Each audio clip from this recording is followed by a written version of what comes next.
there was a young man who was sick.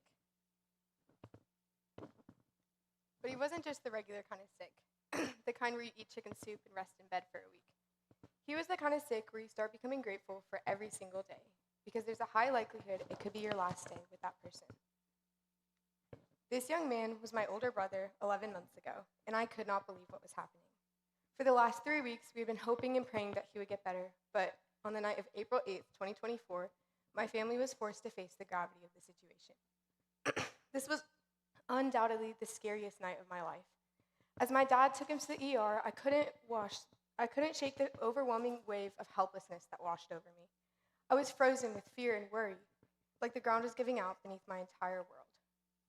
My best friend, my first bully and first protector, the boy that I had grown up with my entire life, was dying. But the worst part is there was nothing I could do about it.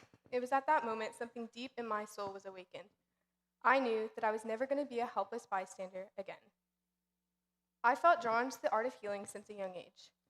Whether it was taking care of my sick family members or creating a whole new system for how we manage first aid at my school, I find fulfillment and joy in turning around bad situations and bringing peace and comfort to those who are hurting. For years, I've worked to care for those around me, but I felt like something was still missing. I longed to know how I was going to make a difference in the world on a larger scale. How was I going to take my passion and talents and create something bigger than myself, a legacy? I knew I needed to be intentional about my growth if I wanted to turn my passion into something bigger. This year, I've done this by focusing on developing my leadership skills, earning key credentials, gaining hands-on experience through apprenticeships, and building a strong network of medical professionals. One of the most impactful leadership experiences has been guiding in Discovery, our youngest studio. Balancing leadership with stepping back, I've spent over 300 hours learning how to empower even the youngest heroes. Though demanding, this has been one of the most important roles in accelerating my personal and professional growth. I've also invested over 150 hours in medical studies, earning key credentials in advanced first aid, CPR, anatomy and physiology, and paramedicine. These have strengthened my technical skills and confidence in the field. Through hands-on apprenticeships, I spent nearly 250 hours learning from skilled providers at 2 local clinics. Observing high-performing medical teams has shown me the importance of strong leadership, clear communication, and well-structured systems in improving both efficiency and patient outcomes. Under their guidance, I have gained proficiency in various skills, such as assessing vitals after check-in, preparing injections, vaccines, and IVs, as well as helping with outpatient procedures like wound care, minor surgical operations, and preparing and processing blood and other specimens for lab testing. I've also gained insight into suturing and wound closure, and I've only passed out twice during the more intense procedures. To further shape my next steps, I've built connections with dozens of medical professionals, learning from their experiences and advice. I've conducted 10 interviews so far with specialists across the field, gaining insight into not just the education and skills required, but also the role of leadership, culture, and teamwork in their careers. I plan to continue this process with at least 5 more interviews this year. Now, I'd like to highlight 2 powerful mentors who have helped shape my next great adventure. Nurse Lori Wisdom, my apprenticeship mentor, and Dr. Nicole Davis, the ER physician who treated my brother that dark, scary night.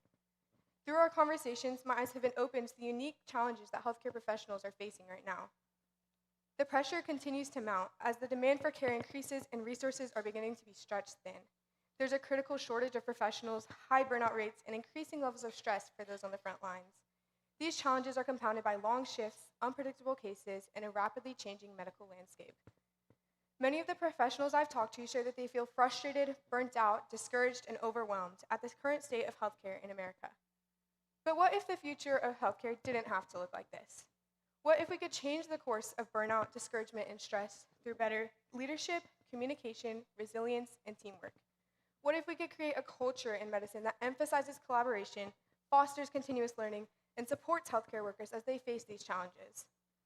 As I step into the world of medicine, I know I'll face many of the same obstacles, but I see this as more than just a problem.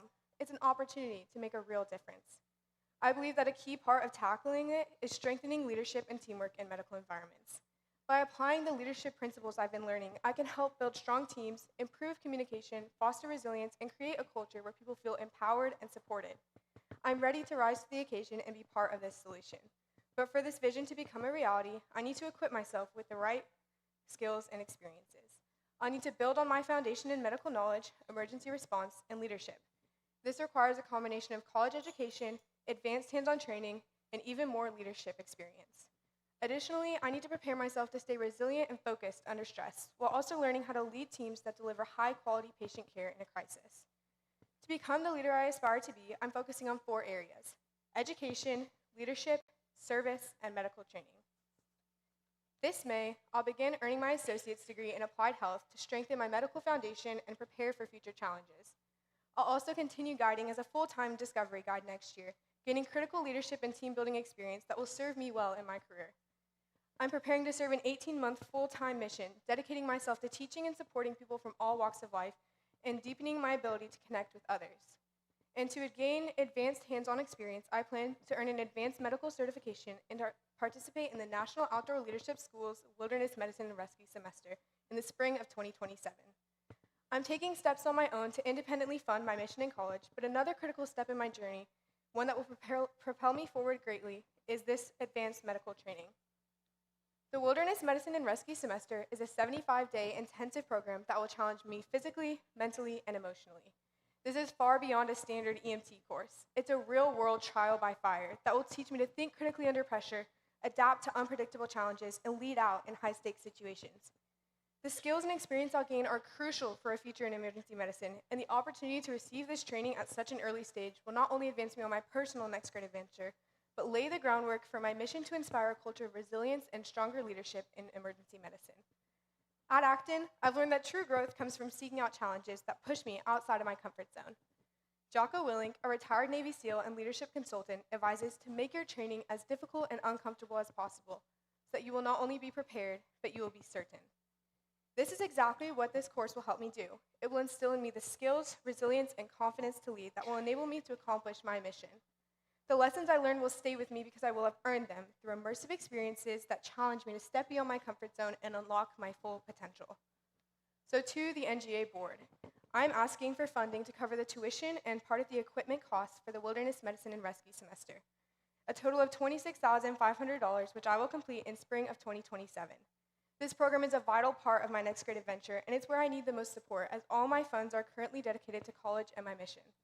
With your help, I'll gain not just a credential, but the training to become a leader in emergency medicine, capable of guiding teams, making critical decisions under pressure, and setting a new standard for excellence. This isn't just an investment in my education, it's an investment in the future of medical leadership, preparing me to shape a stronger, more resilient field of emergency medicine. And to the audience, I know that growth doesn't happen in isolation. To become the best, I need to learn from the best. I'm seeking out opportunities to connect with healthcare professionals who excel in their field: doctors, nurses, emergency responders, and specialists. I want to learn from their experiences and the wisdom that they've gained throughout their careers. If you are one of these professionals, or if you know someone who is, please help me expand my network. Every conversation, every insight, and every connection I make will shape me into the leader I aim to be. Your support in introducing me to these mentors will help me continue learning and preparing to make a lasting impact in emergency medicine. In return, I promise to make the most of every connection, experience, and lesson that I gain. I will actively seek out the best mentors and professionals and be sure to honor the time and knowledge that they are sharing with me. I promise to follow through on my commitments, including guiding college, my mission, and the Wilderness Medicine and Rescue semester. I will maximize my growth by fully embracing every opportunity I create and am given. My goal is not just to fulfill these obligations, but to become the best version of myself through them. And in closing, I would like to share a lesson from one of my mentors, Dr. Nicole. She advised me to anchor my identity in who I am, not just what I do. From that counsel, I've refined my personal mission, values, and purpose. My mission is to bring healing and comfort to the world and through faithful service in every facet of my life.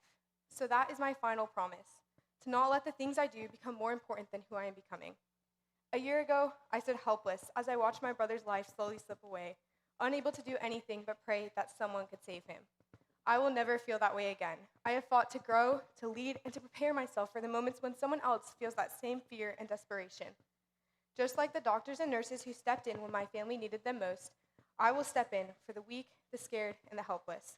This is my next great adventure, and I am ready. Thank you.